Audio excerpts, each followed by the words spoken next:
Shalom sahabat UEB, renungan harian pada hari ini, hari Sabtu tanggal 19 Oktober tahun 2024, berjudul Komitmen Maria, Ibu Yesus. Sahabat UEB, pembacaan firman Tuhan pada hari ini diambil dari kitab Lukas 1 ayat 26-38 dan Lukas 2 ayat 8-20. Lukas 1 ayat 26-38 dan Lukas 2 ayat 8-20. Sebelum kita bersama-sama membaca akan kebenaran firman Tuhan dan merenungkan kebenaran firman Tuhan hari ini, mari kita bersama-sama bersatu di dalam doa. Selamat pagi Bapa, selamat pagi Yesus, selamat pagi Roh Kudus. Kami bersyukur ya Tuhan karena pagi hari ini kami boleh menikmati nafas kehidupan, anugerah yang baru lagi Tuhan untuk hari ini. Bapa, kami kembali ingin menikmati akan kebenaran firman-Mu. Tolonglah kami Roh Kudus untuk kami bisa menikmati dan memahami apa yang ingin Engkau sampaikan kepada kami Tuhan. Terima kasih banyak. Kami mau menyerahkan hari ini ke dalam tangan-Mu dan waktu saat teduh kami ke dalam tangan-Mu saja Tuhan. Hanya di dalam nama Tuhan Yesus segala pujian, hormat dan syukur kami naikkan. Amin. Pembacaan firman Tuhan pada hari ini diambil dari kitab Lukas pasal 1 ayat 26 sampai 38 dan Lukas 2 ayat 8 sampai 20. Kita akan bersama-sama membaca dari kitab Lukas 1 ayat 26 sampai 38 terlebih dahulu. Pemberitahuan tentang kelahiran Yesus. Dalam bulan yang ke-6, Allah menyuruh malaikat Gabriel pergi ke sebuah kota di Galilea bernama Nazaret kepada seorang perawan yang bertunangan dengan seorang bernama Yusuf dari keluarga Daud. Nama perawan itu Maria.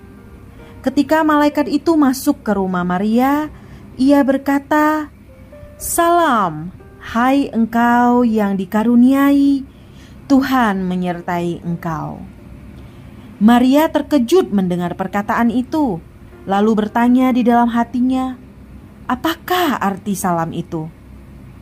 Kata malaikat itu kepadanya, "Jangan takut hai Maria, sebab engkau beroleh kasih karunia di hadapan Allah. Sesungguhnya engkau akan mengandung dan akan melahirkan seorang anak laki-laki, dan hendaklah engkau menamai dia Yesus. Ia akan menjadi besar dan akan disebut Anak Allah yang Maha Tinggi.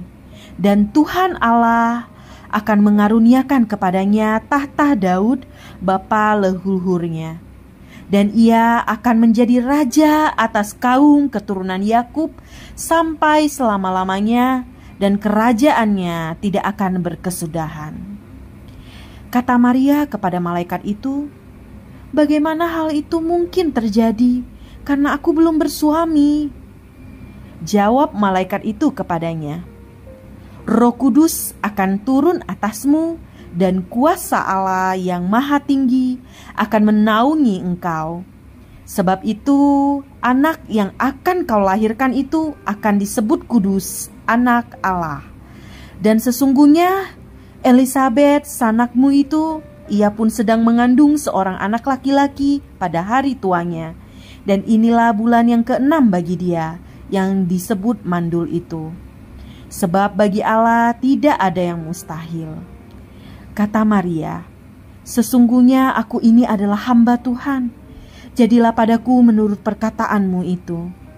Lalu malaikat itu meninggalkan dia. Lukas pasal 2 ayat 8 sampai 20. Gembala-gembala. Di daerah itu ada gembala-gembala yang tinggal di padang menjaga kawanan ternak mereka pada waktu malam. Tiba-tiba berdirilah seorang malaikat Tuhan di dekat mereka, dan kemuliaan Tuhan bersinar meliputi mereka, dan mereka sangat ketakutan.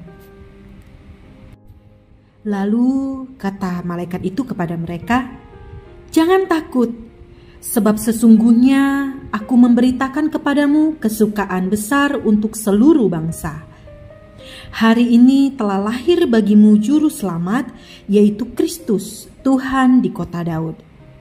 Dan inilah tandanya bagimu. Kamu akan menjumpai seorang bayi dibungkus dengan lampin dan terbaring di dalam palungan.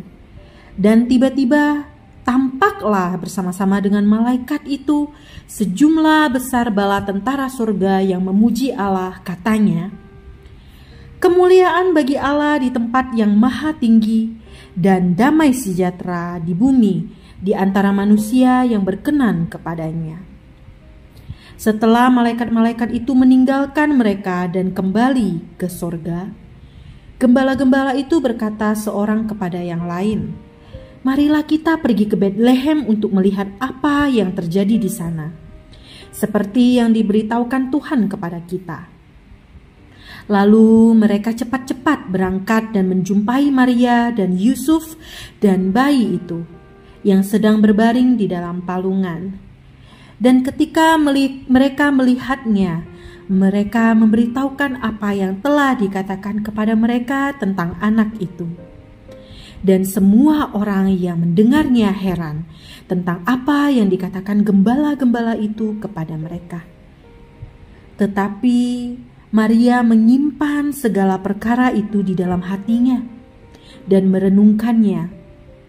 Maka kembalilah gembala-gembala itu sambil memuji dan memuliakan Allah karena segala sesuatu yang mereka dengar dan mereka lihat, semuanya sesuai dengan apa yang telah dikatakan kepada mereka. Amin. Berbahagialah kita yang membaca, merenungkan, dan melakukan akan kebenaran firman Tuhan. Haleluya, amin. Sahabat WB, mari kita bersama-sama merenungkan akan kebenaran firman Tuhan yang baru kita baca tadi. Yang pertama, apa yang disimpan oleh Maria dalam hatinya?